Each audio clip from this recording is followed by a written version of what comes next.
Medical किया है, B pharma किया है, वो तो करवे करी थोड़ा थोड़ा। जब प्रैक्टिस किया है, हॉस्पिटल में ट्रेनिंग किया है, तो थोड़ा थोड़ा तो करवे करी। करिए ना तो कैसे चली। कोई डॉक्टर है नहीं 2-4 हज़ार रुपये ले जाता है। कौन 2-4 हज़ार ले जाता है? अरे क्या बोले आप। नमस्कार दर्शकों, आप देख रहे हैं विराट न्यूज 24 लाइव चैनल और मैं हूं आपके साथ अर्जुन मिश्रा। आज हम आपको लेकर चलते हैं उत्तर प्रदेश के जनपद श्रावस्ती में, जहां स्वास्थ्य व्यवस्था पूरी तरह से भगवान भरोसे छोड़ दी गई, जहां कानून कागजों में है और जमीनी हकीकत कुछ और है। पाकिस्तान नहीं, बांग्लादेश। जनपद श्रावस्ती के ताल बघौड़ा से लेकर भट्टा रोशनगढ़, रोशनपुर, गुलरा, परसोना, घुरदौलिया, हकीमपुरा और नेपाल से सटे तमाम सीमावर्ती गांवों में खुलेआम कुछ लाइसेंसी और बिना लाइसेंसी मेडिकल चलाए जा रहे हैं। 10वीं 12वीं पास युवक मेडिकल स्टोर खोलकर बैठ गए हैं और खुद को डॉक्टर बता रहे हैं, और जो लाइसेंसी है वो भी अपने आप को डॉक्टर से और सर्जन से कम नहीं समझते। इंजेक्शन लगाना हो या तेज दवाइयां देना हो, सब कुछ इन अवैध मेडिकल स्टोर व फार्मासिस्ट वाले में स्टोर मेडिकल स्टोर पर धड़ल्ले से बिकता है।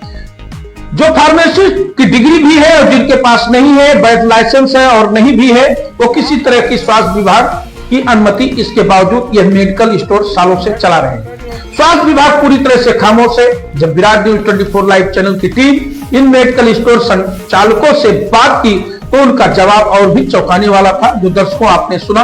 उनका कहना था कि हम लोग ऐसे ही दुकान चलाते हैं और वर्षों से चला रहे हैं। बड़े बड़े डॉक्टर 4 पहिया गाड़ियों से आते हैं, हमसे मिलते हैं और खर्चा लेकर चले जाते हैं। हमारा कोई कुछ नहीं बिगाड़ सकता। दर्शकों सोचिए जरा कि जब खुद अवैध मेडिकल चलाने वाले खुलेआम यह दावा कर रहे हैं तो सिस्टम की हालत क्या होगी। यही वजह है कि जब किसी मरीज की हालत बिगड़ती है, इलाज गलत हो जाता है, तब चीख पुकार मचती है, लेकिन तब तक बहुत देर हो चुकी होती है। जनपद में आकाश नर्सिंग होम और उर्मिला हॉस्पिटल जैसे मामलों में आपने देखा कि कैसे मरीजों की जान जोखिम में पड़ी। मुख्य चिकित्सा अधिकारी खुद यह कहते नजर आते हैं कि शिकायत आती है, लेकिन शिकायतकर्ता पीछे हट जाता है। सवाल यह है कि आखिर शिकायतकर्ता पीछे हटता क्यों? क्या डर है, क्या दबाव है और किसका दबाव है? नेपाल सीमा से सटे इलाकों में हालात और भी भयावह हैं, जहां कोडीन सिरप और नारकोटिक्स दवाओं की खुलेआम बिक्री होती थी। आपको याद होगा कि सुइया बॉर्डर पर छापेमारी के दौरान भूतपूर्व वर्तमान में उस समय कोडीन सिरप बरामद हुआ था। उस समय तत्कालीन जिलाधिकारी अजय कुमार द्विवेदी ने दुकान सील किया था, मुकदमा दर्ज कराया था। लेकिन सवाल यह है कि एक दुकान सील होने से क्या पूरे नेटवर्क पर रोक लग गया? जवाब साफ है नहीं, क्योंकि आज भी पूरे जनपद में अवैध मेडिकल स्टोर धड़ल्ले से चले रहे हैं। सबसे बड़ा खतरा यह है कि जब कोई अनहोनी हो जाती है तो यह मेडिकल संचालक दुकान बंद कर फरार हो जाते हैं। न मरीज को न्याय मिलता है और न ही परिवार को इंसाफ। शासन, प्रशासन और स्वास्थ्य विभाग सब कुछ जानते हुए भी आंख कान बंद करके बैठा है। डिप्टी सीएम और स्वास्थ्य मंत्री ब्रजेश पाठक साफ कह चुके हैं कि बिना लाइसेंस के कोई भी मेडिकल स्टोर नहीं चलेगा। मुख्यमंत्री योगी आदित्यनाथ भी स्पष्ट निर्देश दे चुके हैं कि नशे और अवैध दवाओं के कारोबार में शामिल माफियाओं को जेल भेजा जाए। फिर सवाल यह है कि श्रावस्ती में कार्रवाई क्यों नहीं हो रही है? क्या सीमावर्ती होने की वजह से यहाँ कानून कमजोर है या फिर जिम्मेदारों की मिली भगत है? दर्शकों, विराट न्यूज 24 लाइव चैनल की मुहिम किसी को परेशान करने की नहीं है, लेकिन जब मरीज की जान से खिलवाड़ होता है तब चुप रहना भी अपराध है। हम दर्शकों से अपील करते हैं कि सरकारी अस्पतालों में या प्रशिक्षित डॉक्टरों से इलाज कराएं और ऐसे अवैध मेडिकल स्टोर से दूर रहें। और शासन प्रशासन से मांग करते हैं कि नेपाल सीमा से सटे गांव में तुरंत सघन अभियान चलाकर बिना लाइसेंस के चल रहे मेडिकल स्टोर बंद किए जाए। दोषियों पर सख्त कार्रवाई हो ताकि किसी और परिवार को अपनों को खोने का दर्द न झेलना पड़े। दर्शकों, इन्हीं सब बातों पर हम बात करते हैं, क्योंकि सुइया बॉर्डर पर तमाम फार्मासिस्ट ऐसे हैं जो मेडिकल खोल के बैठे हैं, मेडिकल की आड़ में नर्सिंग होम बना लिए हैं, बड़ा बड़ा एक ट्रामा सेंटर, छोटा ट्रामा सेंटर तमाम बनाकर बैठे हुए हैं।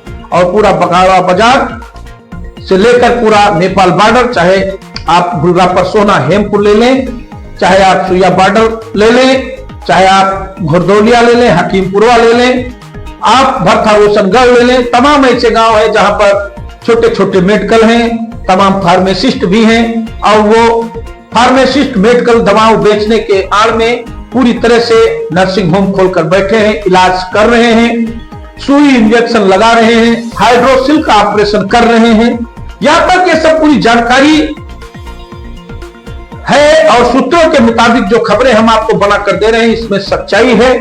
सभी लोग जानते हैं, शासन प्रशासन के लोग भी जानते हैं, लेकिन कहने का मतलब हमारे चैनल का जो मुहिम है कि इस पर रोक लगाई जाए, क्योंकि जब पीड़ित ज्यादा परेशान होता है तो हल्ला ज्यादा होता है और फिर प्रशासन भी उस पर जागने का काम करता है और बहाना भी बनाता है। तो जो जरूरी दस्तावेज वाले मेडिकल्स हैं या कुछ हैं तो उनके कागजों पर निगरानी रखी जाए और ढंग रूप से उनका संचालन जो हो रहा है उस पर प्रशासन और स्वास्थ्य विभाग या ड्रग इंस्पेक्टर कार्रवाई करें, क्योंकि जिस तरह से आने वाले समय में या पिछले बीत गए दिनों में जिस प्रकार से जनपद श्रावस्ती के जिलाधिकारी महोदय अजय कुमार द्विवेदी ने कार्रवाई की वो सबको याद है।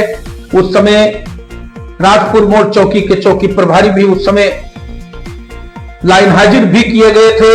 तमाम तरीके से इस तरह से होती थी घटनाएं और हो रही हैं, तो चौकन्ना होने की जरूरत है, क्योंकि सीमावर्ती इलाके में जितने भी सटे गांव हैं हर जगह प्रमाणित और गैर प्रमाणित मेडिकल तो है और सभी इलाज कर रहे हैं, सभी सर्जन बनकर इलाज कर रहे हैं। उसी किसी सर्जन से वो अपने आप को बड़े बता रहे हैं, चाहे फार्मासिस्ट हो चाहे गैर फार्मासिस्ट बैठे हों, ये सब अपने आप को सर्जन से बड़ा सर्जन बताते नजर आ रहे हैं। तो दर्शकों, इसी के साथ मैं आपसे कहना चाहूंगा चैनल को ज्यादा से ज्यादा सब्सक्राइब करें, वीडियो को ज्यादा से ज्यादा शेयर करें, ताकि ऐसे अवैध मेडिकल स्टोरों पर अवैध जो फार्मासिस्ट हैं अवैध नर्सिंग होम खोलकर बैठे हुए इलाज कर रहे हैं, मरीजों का दवा बेचने का बहाना बनाकर इलाज करते हैं, इन सब पर कार्रवाई होनी चाहिए और शासन प्रशासन भी सख्त कार्रवाई करे।